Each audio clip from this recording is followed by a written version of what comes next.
जय श्री कृष्णा। राधे राधे दोस्तों। आशा करती हूँ कि लड्डू गोपाल की कृपा आप सब पर, आपके स्वास्थ्य पर, आपके जीवन पर ऐसी ही बनी रहे और आने वाले इस नए साल में आपको वो सारी खुशियाँ लड्डू गोपाल आपको दे जिसके लिए आप बहुत दिनों से प्रतीक्षा कर रहे हैं। लड्डू गोपाल आपकी सारी इच्छा पूरी करे और आपको प्रेम दे, भक्ति दे। तो दोस्तों, आज लड्डू गोपाल की, बाल गोपाल की एक बहुत ही प्यारी सी सुंदर सी लीला मैं आप सबको सुनाने के लिए लाई हूँ। इस लीला को सुनने के बाद गोपाल की सेवा के लिए आपका मन तड़प उठेगा। हाँ दोस्तों, अगर आप लड्डू गोपाल की सेवा नहीं करते होंगे तो लड्डू गोपाल को अपना घर लाने के लिए आपके मन में भी इच्छा जागृत हो जाएगी। दोस्तों, भगवान कभी भी अपनी कृपा बरसाने में, अपना आशीर्वाद देने में भक्तों के साथ भेदभाव नहीं करते। जो भी उन्हें अपने हृदय से अपना मानता है, प्रभु मानता है, अपने जीवन का पालनहार मान लेता है, वो उस पर अहेतु की कृपा बरसाते हैं। वो ये नहीं देखते वो किस धर्म का है, किस जाति का है, उससे वो कृपा के का पात्र है या नहीं, वो तो ये देखते ही नहीं। वो तो बस हर भक्त पर बिना किसी भेदभाव के अपनी कृपा बरसाते हैं। उन्हें भक्तों की कमी भी नज़र नहीं आती, वो बस प्रेम और कृपा बरसाते हैं। तो दोस्तों, आज की कथा कुछ ऐसी ही है। ये कथा एक मुस्लिम महिला की है। एक मुस्लिम महिला जिसकी 4 बेटियां होती हैं और वो बहुत ही सरल स्वभाव की महिला होती है। उनका नाम होता है सकीना। सकीना जी वैसे तो मुस्लिम हैं, मुस्लिम संप्रदाय की एक बहुत ही धार्मिक महिला होती हैं, बहुत ही सरल स्वभाव की अच्छी महिला होती हैं। लेकिन वो बताती हैं कि पता नहीं क्यों मुझे बचपन से ही श्री कृष्ण भगवान बहुत ही प्यारे लगते हैं। श्री कृष्ण भगवान के प्रति मुझे बचपन से ही एक अजीब सा लगाव था। हालांकि मैं दूसरे संप्रदाय की हूँ, दूसरे धर्म की हूँ, इसलिए मैं ये बात किसी से कहती नहीं थी, क्योंकि अच्छा नहीं लगता है कि अगर हम किसी और धर्म के प्रति अगर हम अपने लगाव को अपने परिवार के बीच में भी रखते हैं, बताते हैं, तो सामान्यतः लोग उसे पसंद नहीं करते हैं। तो उसी तरह सकीना जी बताती हैं कि मैं बचपन से ही श्री कृष्ण के प्रति आकर्षित रहती थी और ख़ासकर मुझे लड्डू गोपाल बचपन से ही बहुत पसंद थे। मेरी भी इच्छा होती थी कि मैं कृष्ण भगवान के मंदिर जाऊं और लड्डू गोपाल की पूजा करूं। उनके छोटे छोटे पोशाक, उनकी छोटी सी बांसुरी, उनकी प्यारी बड़ी बड़ी आँखें, वो बताती कि मुझे बचपन से ही बहुत अच्छी लगती थी।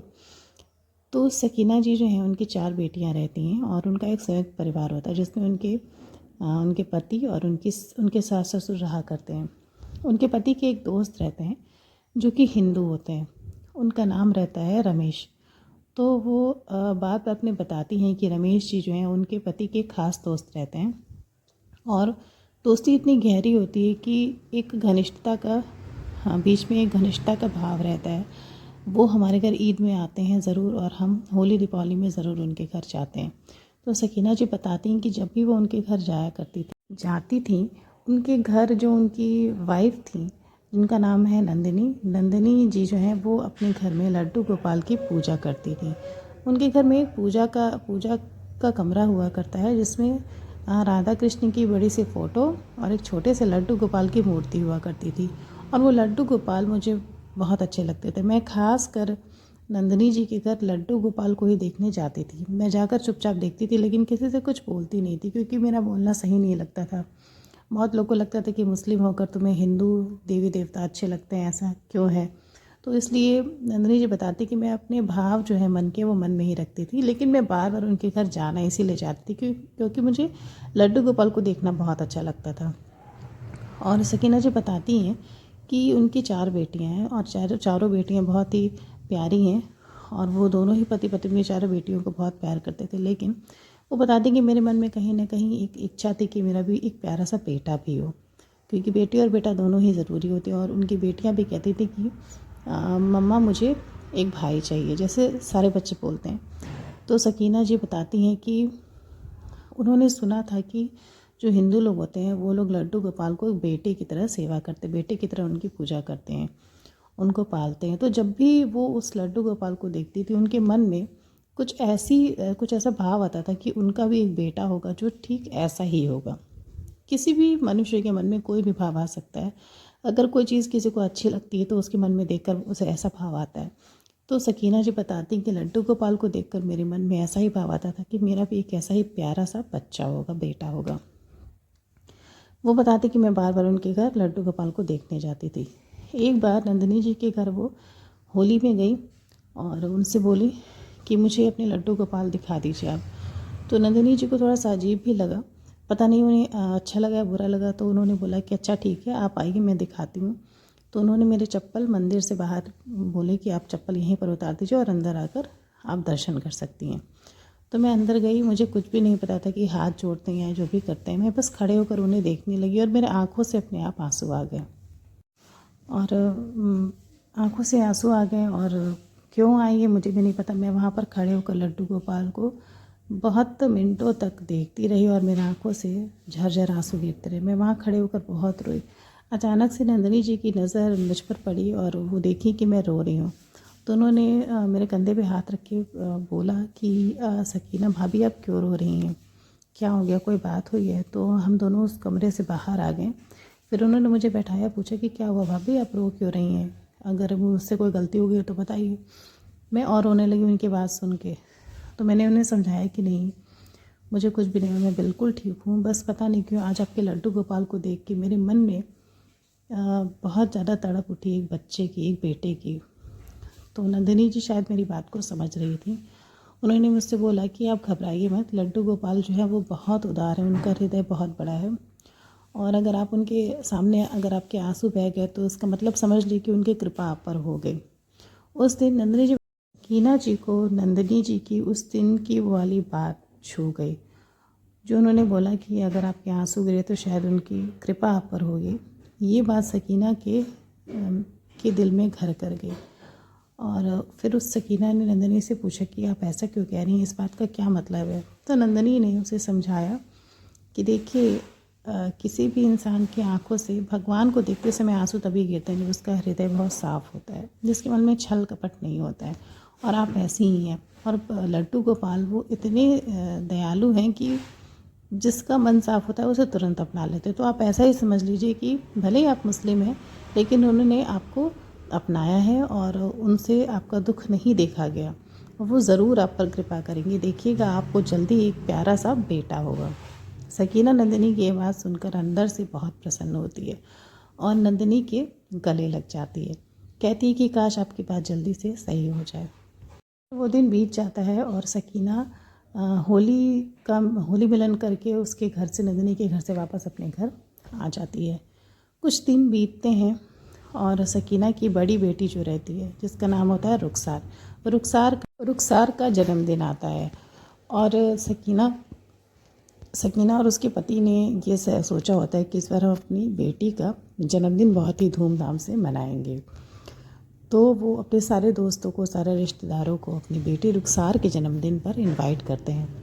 इधर नंदिनी और सकीना की दोस्ती लड्डू गोपाल की वजह से बहुत गहरी हो जाती है। दोनों आपस में रोज़ एक दूसरे से बात करती हैं और उनका खास विषय होते हैं लड्डू गोपाल। सकीना का मन अब धीरे धीरे लड्डू गोपाल की भक्ति में लगने लगता है, क्योंकि दोस्तों जो लड्डू गोपाल हैं, जो भगवान श्री कृष्ण, उनके अंदर इतना ज़्यादा आकर्षण, इतना आनंद भरा हुआ है कि कोई भी अगर आंख भर के उन्हें देख ले तो वो बिना उनकी तरफ आकर्षित हुए रह ही नहीं सकता है। तो ऐसा ही कुछ जादू लड्डू गोपाल का सकीना के ऊपर चल चुका था। सकीना अंदर से लड्डू गोपाल के लिए तड़प रही थी, लेकिन वो अपनी बात किसी से भी नहीं कहती थी। नंदिनी उसके दिल की ये बात समझ गई थी और उसकी बेटी रुखसार के जन्मदिन पर नंदिनी आती है और एक प्यारा सा तोहफ़ा उसकी बेटी के लिए ले आती है। वो बर्थडे में आती है, सेलिब्रेशन होता है, वो खाना खाते हैं और सब घर चले जाते हैं। रात में बैठकर सकीना सारे गिफ्ट के पैकेट को खोलना शुरू करती है और जब उसने नंदिनी के गिफ्ट पैक को खोला तो उसकी आंखें फटी रह गई। वो अकेले बैठकर सारे गिफ्ट पैक को देखती रहती है। तभी नंदिनी के पैकेट को जब वो खोलना शुरू करती है तो देखती है उसमें एक प्यारे से सुंदर से लड्डू गोपाल रहते हैं। और लड्डू गोपाल की वो प्रतिमा देखकर सकीना तो खुशी से पागल हो जाती है। वो तुरंत उन्हें अपने सीने से लगा लेती है और बहुत रोती है। लेकिन फिर वो सोचती है कि ये गिफ्ट मैं घर में किसी को दिखा नहीं सकती, अगर मैंने दिखाया तो लोग शायद पसंद नहीं करेंगे हो सकता है उनके पति या फिर उनके सास इस बात का थोड़ी सी मनाही करें कि नहीं, हम दूसरे संप्रदाय के हैं, हमें नहीं करना चाहिए। सबके धर्म में अपने अलग अलग नियम होते हैं। तो वो सोचती है कि लड्डू गोपाल की मूर्ति सबको दिखाना ठीक नहीं होगा, इसलिए वो अपने प्यारे लड्डू गोपाल को छिपा कर कहीं अलमारी में रख देती है। लेकिन वो अंदर से बहुत प्रसन्न होती है और तुरंत नंदिनी को फ़ोन करके उसके लिए धन्यवाद देती है। वो पूछती है कि आपने मुझे लड्डू गोपाल तो दे दिए, लेकिन मैं इनकी पूजा कैसे करूँगी, इन्हें कपड़े कैसे पहनाऊँगी, इनके नियम क्या है, ये तो मुझे नहीं पता। तो नंदिनी जी जो है वो फ़ोन पर ही सकीना को बताती हैं कि देखिए, लड्डू गोपाल की जो साधना होती है, जो पूजा होती है, वो बहुत सरल होती है। नियम तो होते हैं, लेकिन आप जैसे खुद रहती हैं समान तरीके से, ठीक वैसे ही उन्हें रखिए। बस आपके मन में ये भाव होना चाहिए कि ये आपके बेटे हैं, और जितनी केयर, जितना जतन आप अपने बच्चे का करती हैं, ठीक उतना ही आपको इनके लिए भी करना होगा। एक बच्चे से, अपनी संतान से अलग आपको इन्हें नहीं समझना है, और अगर ये भाव आप अपने मन में रखेंगे तभी आप इनकी सेवा अच्छे से कर सकती हैं। जिस तरह आप अपने बच्चे को अच्छे वस्त्र पहनाती, साफ़ वस्त्र पहनाती, ठीक वैसे ही इनको भी पहनाइए। अगर आप अपने बच्चे को गर्म खाना नहीं खिलाती, तो ठीक इन्हें भी ठंडा करके खिलाइए। जैसा भाव, जैसी सोच अपने संतान के लिए आप रखती हैं, ठीक वैसे इनके लिए भी रखना होगा, तभी ये जागृत होंगे। और जिस दिन ये जागृत हो गए, उस दिन आपकी सारी इच्छाएं अपने आप पूरी कर देंगे। सकीना नंदिनी की बात को अच्छी तरह से समझ गई थी, लेकिन ये करना उसके लिए आसान नहीं था, क्योंकि वो एक संयुक्त परिवार में रहती थी और उसे सबका सामना करना था। तो वो अपने कमरे में ही एक छोटा सा, बाल गोपाल के लिए एक छोटा सा स्थान बनाती है, जिसे घर में कोई भी नहीं देखता। कभी कभी उनके पति कमरे में आते हैं, लेकिन वो भी उस चीज़ से अनजान रहते हैं। तो सकीना जो होती है, वो अब रोज़ सुबह नहा धोकर लड्डू गोपाल को भोग लगाती हुई उन्हें नहलाती है। कभी कभी उन्हें अपने साथ घुमाने ले जाती है, लेकिन ये सब कुछ अभी छिपा हुआ रहता है, गुप्त रहता है। लड्डू गोपाल से उसे अजीब सा लगाव होने लगता है। वो सोचती है कि अब एक मेरा बेटा भी है। लेकिन एक दिन सकीना के साथ एक बहुत ही अप्रिय घटना घट जाती है, जिसकी वजह से वो बहुत दुखी होती है। होता क्या है कि सकीना एक बार अपने किसी काम में किचन में व्यस्त रहती है। तभी उसकी सासू माँ जो होती हैं, वो सकीना के कमरे में कुछ सामान ढूंढने के लिए आती हैं। वो अलमारी के बगल में रखे हुए सारे कपड़ों में से कुछ कपड़े ढूंढ रही होती हैं। तभी उनकी नज़र पड़ जाती है लड्डू गोपाल के ऊपर, और वो देखकर दंग रह जाती हैं।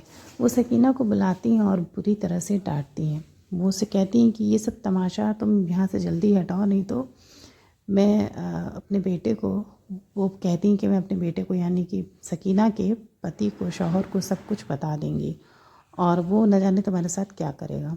तो सकीना बहुत ज़्यादा डर जाती है। वो अपनी सास से बहुत मिन्नत करती है कि माँ जी, मैं हटा दूँगी, अब मैं ये नहीं करूँगी, लेकिन प्लीज़ आप इनको ये सारी चीज़ों के बारे में, मतलब सकीना के पति को इन सब चीज़ों के बारे में मत बताइएगा। उसकी सास उसे धमकाते हुए कहती हैं कि आइंदा से अगर तुमने ये सब तमाशा किया तो इस बार तो मैं छोड़ दे रही हूँ, लेकिन अगली बार मैं तुम्हारी सारी शिकायत उससे ज़रूर करूँगी। सकीना सहम जाती है। सामान्य सी बात है, किसी के भी साथ ऐसा हो सकता है, तो सहम जाती है। लेकिन उसके मन में तो लड्डू गोपाल के लिए प्रेम जग चुका था। वो रोज़ छुप छुप के लड्डू गोपाल की पूजा करने लगी थी। एक दिन जब उसके पति ऑफिस से घर आए, तो वो सकीना को आवाज़ लगाते हैं और वो नहीं बोलती रहती है। वो सोचते हैं शायद वो कमरे में सो रही होगी। जब वो कमरे में जाते हैं तो देखते हैं कि सकीना बिस्तर पर लेटी हुई है। वो उसे जगाते हैं, लेकिन वो बहुत देर तक नहीं जगती है। वो घबरा जाते हैं, शायद सकीना बेहोश हो चुकी रहती है। वो अपनी माँ को बताते हैं, वो भी आकर देखती है, लेकिन सकीना नहीं उठती है। बहुत देर तक उसे होश नहीं आता है। वो फ़ोन करके डॉक्टर को बुलाते हैं और डॉक्टर घर आके उसे चेक करते हैं, तो पता चलता है कि सकीना गर्भवती है। ये सुनकर खुश होने के बजाय सकीना के पति और उसके सास दोनों ही बहुत ज़्यादा क्रोधित होते हैं। वो कहते हैं कि इस बार भी इसे बेटी ही पैदा होगी। सकीना की सास सकीना के पति से कहते हैं कि तुम जल्दी से ले जाकर इसका गर्भपात, यानी कि एबॉर्शन करा दो। उसका पति पूछता है कि अम्मा आप ऐसा क्यों कह रही हैं? तो कहती हैं कि देखो, मुझे चौथी बेटी नहीं चाहिए, मुझे बेटा चाहिए, जो ये पैदा ही नहीं कर सकती है। इसीलिए आज के आज ही इसे ले जाकर इसका गर्भपात करा दो। तब तक सकीना होश में आ चुकी रहती है और वो डर जाती है। वो कहती है कि नहीं माँ जी ऐसा मत करिए, क्या पता इस बार आपका पोता आ जाए, हमें एक बेटा हो जाए। उसकी सास तैयार नहीं होती है, अपने बेटे से ज़बरदस्ती ज़िद करती हैं कि तू आज ही ले जाकर इसका अबॉर्शन करा दे। सकीना का पति उसको ले जाता है हॉस्पिटल अबॉर्शन के लिए। वहाँ पे डॉक्टर से बात होती है तो डॉक्टर भी कहती हैं कि ठीक है, आप जैसा कहेंगे मैं करने के लिए तैयार हूँ। अगले दिन डॉक्टर उन्हें अबॉर्शन के लिए वहाँ पर बुलाती है, लेकिन उसी दिन एक ऐसा चमत्कार होता है जिसे किसी ने भी नहीं सोचा था। जब सकीना अबॉर्शन के लिए डॉक्टर के पास जाती है तो डॉक्टर ने सकीना और उसके पति से बोला कि आपकी प्रेगनेंसी में बहुत ज़्यादा रिस्क है और अगर हमने अबॉर्शन की कोशिश की तो आपकी जान को बहुत ज़्यादा खतरा है, इसलिए हम अबॉर्शन नहीं कर सकते। आपको इस बच्चे को अपने पेट में रखना ही होगा। ये मजबूरी समझिए या जो भी समझिए, क्योंकि ये बहुत ज़्यादा रिस्की और ये काम मैं नहीं कर सकती। तो सकीना और उसके पति को ये बात पता चलती है, वो दोनों, सकीना का पति निराश हो जाता है कि अब तो मुझे इस बार भी बेटी को पैदा ही करना होगा। सकीना की सास भी बहुत नाराज़ होती हैं, लेकिन मजबूरी में सकीना को गर्भ अपने पेट में रखना पड़ता है और वो समझ जाती है कि ये लड्डू गोपाल का चमत्कार है। और होता भी वही है। लड्डू गोपाल की कृपा से सकीना को एक प्यारा सा बेटा होता है, जिसके होने के बाद सकीना की सास और उसके पति खुशी से झूम उठते हैं। सकीना भी अंदर ही अंदर बहुत ज़्यादा आनंदित होती, प्रफुल्लित होती कि मेरे लड्डू गोपाल ने मुझ पर कृपा कर दी, मेरे लड्डू गोपाल मेरे पास आ गए। सकीना और उसका परिवार अपने बेटे को पाकर बहुत खुश होते हैं। उसके बाद सकीना अपने लड्डू गोपाल के बारे में सबको बताती है कि ये मेरे बाल गोपाल हैं और अब आप लोगों के कहने पे मैं इन्हें नहीं छोड़ सकती, ये मेरे प्राणों से भी ज़्यादा मुझे प्रिय हैं। सकीना के साथ साथ उसके सास और उसके पति इन सब ने लड्डू गोपाल को अपनाया और साथ में लड्डू गोपाल की सेवा करना शुरू कर दी। सकीना का बेटा धीरे धीरे बड़ा होने लगा, जिसका नाम उन्होंने कृष्णा रखा। तो कृष्णा भी अब लड्डू गोपाल की सेवा करने लगा। तो दोस्तों, सकीना और कृष्णा के जीवन की ये प्यारी सी लीला कथा, लड्डू गोपाल की कृपा की ये प्यारी सी कहानी अगर आपको अच्छी लगी है तो उस वीडियो को लाइक करके अपने दोस्तों के साथ ज़रूर शेयर करिएगा और चैनल को सब्सक्राइब करिएगा।